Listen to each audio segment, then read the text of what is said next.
So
the VS Code.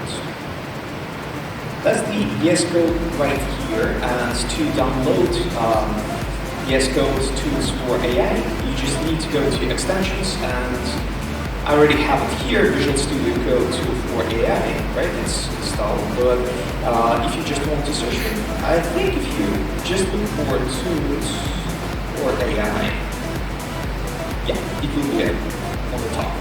So, as I mentioned, it allows you to simply have the just the help directly in the code. It also gives you the list of gallery of different examples, and the list is pretty significant, doing a lot of different things, from hand digit recognition to classification of different irises. Well, that's the basic data sets, almost like hello world in data science.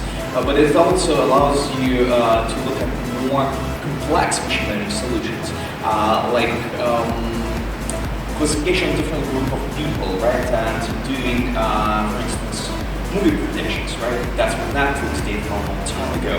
So let's actually open one of the codes. I think I will just look at the scikit-learn code. I recycled it, why not? So you can see already, if I just move my mouse button on top of a particular module, it will give me all the documentation available for this module, and we can just look through the code. And even for a particular function, if I want to know what this function is doing, what's the default value parameters, right? All of that is available in IDE. For me, it was pretty convenient. That speed up my code development. Well, I'd say about 5% or so, but still, it allows you to simplify some of those things. And let's actually open handwritten text.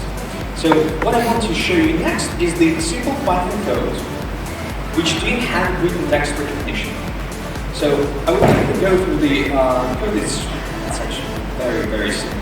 So we will be using Python. I'm just importing some of the modules to do those HTML requests. URL base and key can be achieved by just going to the website. Actually, let me demonstrate it to you. So if we open a couple of services, website, and by the way, that's the list of services already available.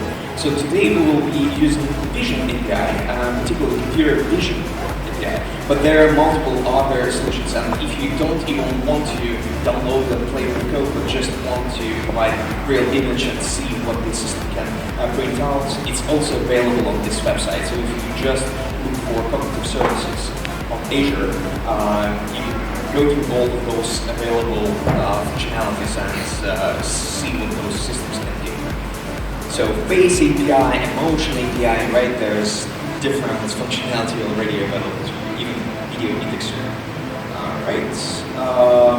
What else? Well, speech, we can recognize speech, right? And it will be even translator speech API. So if somebody's speaking in a different language, you can also recognize that. Speaker recognition might be very interesting for automatic processing, for instance, podcasts or different videos, right? If you just process the soundtrack.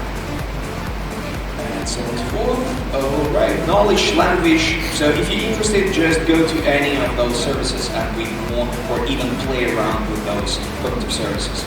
Majority of them, functionality already available through the website as well, and you can at least test and see what the system can do. So let's go back to the, to get the API key. For instance, if we press the computer vision, it's pretty simple. Just press this try computer vision API and get API key. That's it. Right, so as soon as you just agree to those conditions, the key will be generated for you, and all the instructions, all the tutorials will be available as well, and you can just follow it. It's really, really simple, and multiple different languages are supported. So you can go not only in Python, but Go, .NET is there as well, so you can try different languages wherever you prefer. Okay, so back to my code. So our request will be to West Central API cognitive services. I will be actually feeding the whole image to the system, but alternatively what you can do, you can simply change the content type to application JSON and just provide the URL to the image which will be downloaded by the system, right? So if you don't want to just move a lot of data to the cognitive services, that's the option for you as well. It means that you can store your image somewhere, let's say on Azure storage, and then just provide the URL to this image to the cognitive services. But I will be just uploading a local file to the system, so that's why our content type is application on the screen. Also, that's my key, which is stored in a separate file, of course, and in the body, I'm just opening the location of the file provided as the argument to the script and reading it in binary form, and that will be sent during the post request to the service. Also in the parameters, I'm just specifying that I want to get handwriting text recognition and handwriting strip. If the text is printed out, it's better to put handwritten quotes. And in this case, just slightly different models will be used. And second model, it was trained on printed text. So for printed text, it will be significantly more accurate. For handwritten text, we just use it separately. Alright, so in the main file, in this try clause, what I'm doing, I'm just forwarding the post request to URL which I specified earlier, right? So that's my URL based, envision, recognize text, and all of that, how to form the request line. You can read about it in the documentation. So I'm just simply doing post request with all the parameters, with the body, meaning the image itself, right? And finally just getting the response. If the response from the server is not success, I will print out what type of error I experienced. If everything went well, I will just get the response back from the server. Potentially, it might take some time to process this image. Usually it's about 1 to 2 seconds, so that's why I'm just putting explicitly this timestamp here. And finally, getting the request back from the server, it will be JSON format, so I'm just processing this JSON and printing out it on the screen. That's it. And I'm using try except clauses just in case something weirdly wrong going to happen during the execution of this code, it will raise the exception and I will print out the error of this exception on the screen. So that's what this except clause is doing. So that's it. That's my script. It's pretty simple. So let's actually run it now.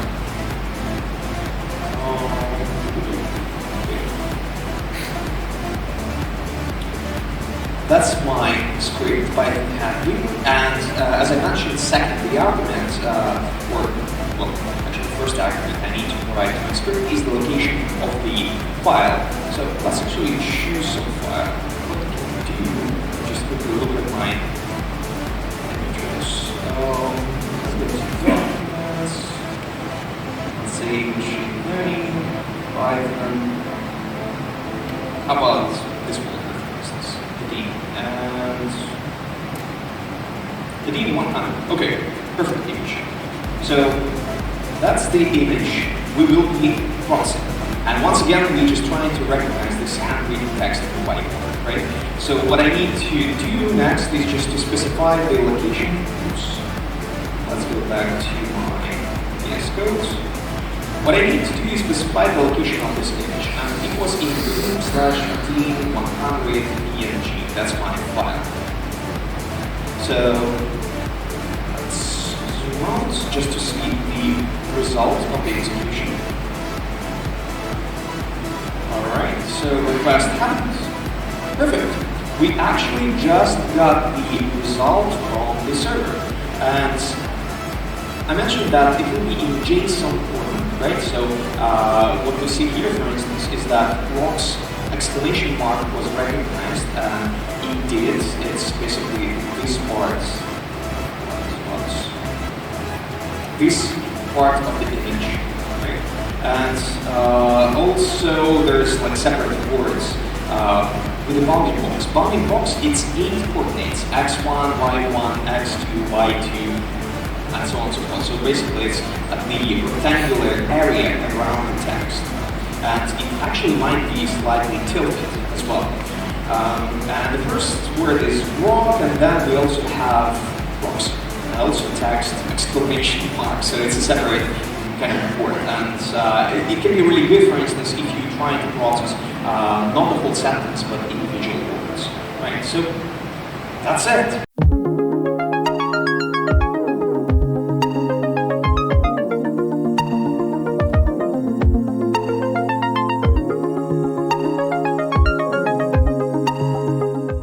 I can choose to create a new resource group or use an existing one.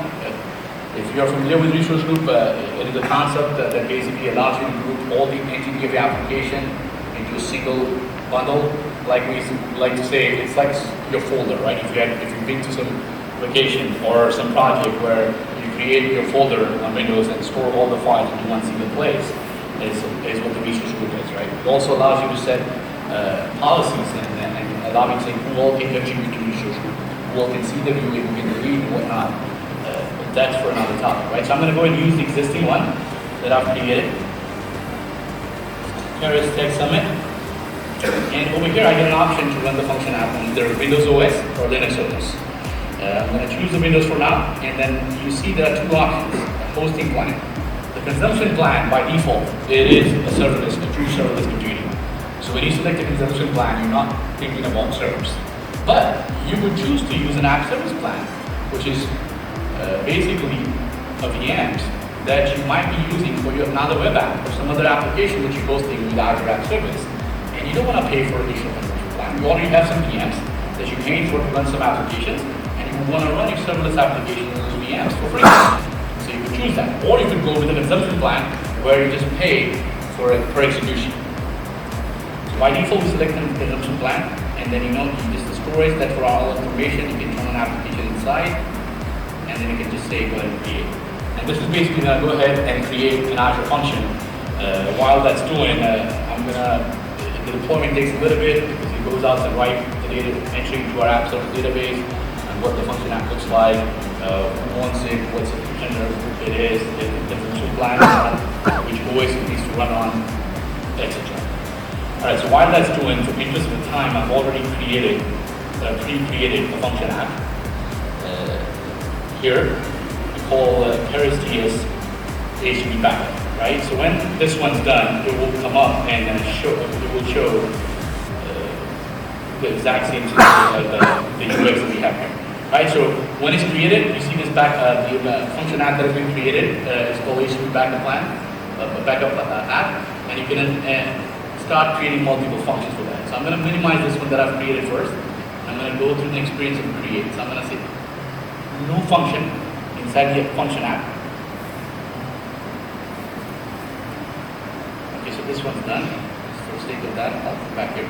So when you say new one, you see right at the back there are some examples of the templates that we give you to work with, the one that we saw in the demos, right? There's an HTTP trigger, there's a timer trigger, there's a queue trigger, service bus, whatever that you choose to, that you want to work with. For the purpose of this demo I'm going to select the HTTP trigger, right? Ask me to choose the language, I'm going to say C#, and then authorization is basically the level of access that you want to give to your function. Right now I'm going to stick with function, which is anonymous in a sense. I'm going to go ahead and create this function. It's basically an HTTP trigger listening on an HTTP input that I come in. You'll see that we provide you a nice little IDE inside the web itself. So you really don't have to use the Visual Studio VS Code if you don't want to, and if you want to code right in the browser, you can. Or you could choose to run the function app created for the Visual Studio or CLI or VS Code. But what this simple function does is using system.NET class is basically saying, listen on the HTTP request message that are coming in, write the trace log, and then look for a query string parameter, right? So if you have a URL and if it has a query string into it, read that and display the message. Really simple to get you started with that, right? I can click on a run within the browser and it ran the function and it's basically sent the HTTP post method to it and I sent name as an Azure and I should be able to, if I'm scrolling down,